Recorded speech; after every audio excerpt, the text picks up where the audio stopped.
So when I mentioned movies like All Dogs Go to Heaven, The Land Before Time, Titan A.E., Anastasia, A Troll in Central Park, The Secret of NIMH, one man comes to mind, and that's Don Bluth. He was this American animator who worked for Disney back in the day. I'm talking sort of, mid to late 70s. And there came a point in time where he felt that Disney really sort of restricted his creative freedom, and so with his business partner Gary Goldman and 8 other animators, he defected Disney, which was a really bold move, and he went and created his own animation studio, and they launched that with the film The Secret of NIMH, which arguably went on to become a bona fide cult classic.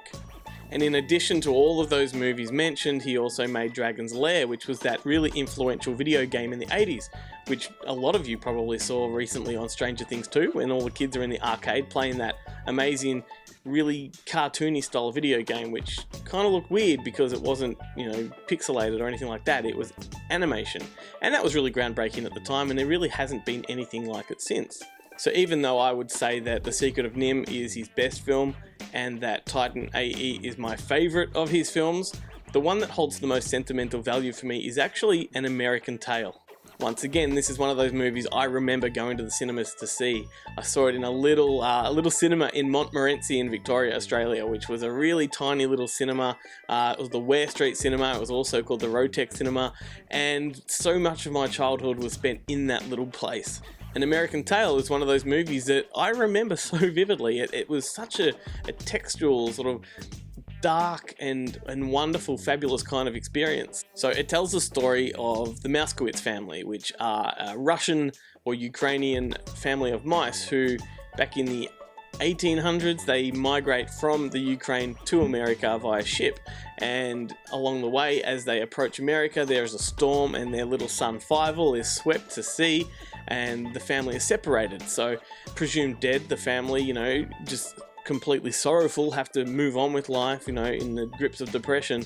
Meanwhile, Fievel is alive and he has to find his way back to his family. It's a heartbreaking journey, and it exemplifies what's so wonderful about Don Bluth's filmmaking, and probably also why Disney didn't want to go in the same direction.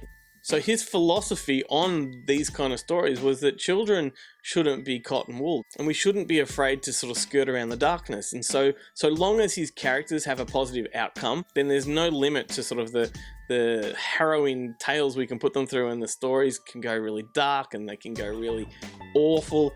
And that's exactly what American Tail does. And the most significant thing about American Tail also is that this was also Steven Spielberg's first animated production. He had seen The Secret of NIMH and thought that Bluth was the perfect person to tell this story. So together they fleshed out this story, which was created by David Kirshner, and they really pushed a lot of envelopes with this one.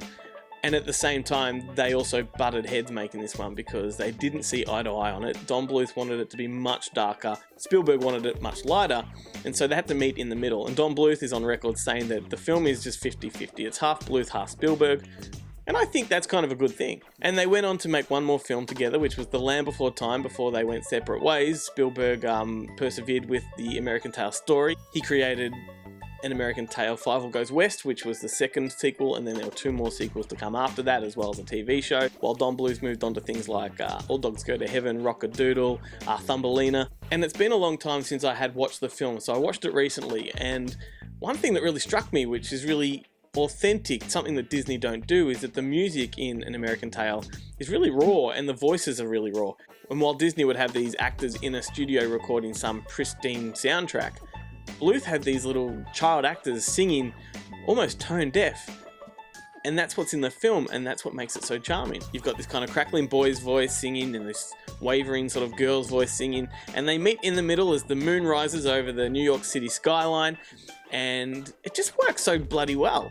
I remember as a kid, that's one of those moments where in the cinema, it's a sappy moment where, brother and sister are separated, but they're singing the same song while looking at the same moon. And all the boys in the cinema were doing that, like, oh, God, they were just, it was painful. What boys are like when it comes to mushy stuff. But me, I'm on the edge of my seat, like, just completely captivated by this moment. And that's sort of another moment I can identify where I have emotional connection to cinema, which sort of, has been ingrained in me. So anyway, it's been a long time since Bluth made a film. Titan AE was his last one, which was in 2000, if I'm not mistaken. He's fairly prolific on social media and YouTube, particularly YouTube, but he hasn't made another film. I know that right now they're trying to crowdfund a Dragon's Lair feature film. They want to adapt the game into a movie, so I hope they do it. He's 80 years old now, so I really can't see it happening. However, this is a man that's been hugely overlooked in the animation world as far as mainstream commercialism is concerned. His films mostly flopped, mostly unsuccessful. He's had a couple of hits, this being one of them. And so it's just been a constant struggle for him to make films. But the integrity of the guy, because he just does it anyway against all odds and adversity, is just wonderful. And An American Tail has a lot of heart. It's very Spielbergian, but it's very Bluth. And it's raw, and it's gritty, and it's honest. And it provides a kind of social commentary that cartoons just didn't do at the time. So anyway, now let's watch the trailer. Also, don't forget to visit our Fake Shemp Movie Club. We'd love you to join in. We watch free movies every week. And I hope you all get out and watch some Don Bluth films, because they are wonderful things and you'd be crazy not to.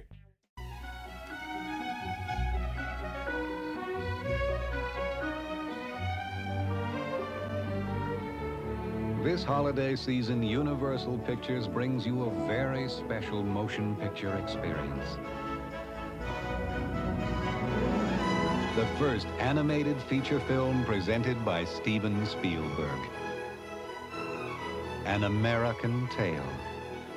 The story of one family's journey to America and Fievel, their son, who got lost along the way. Fievel? Fievel? I'm coming, Papa! An American Tale, a Don Bluth film.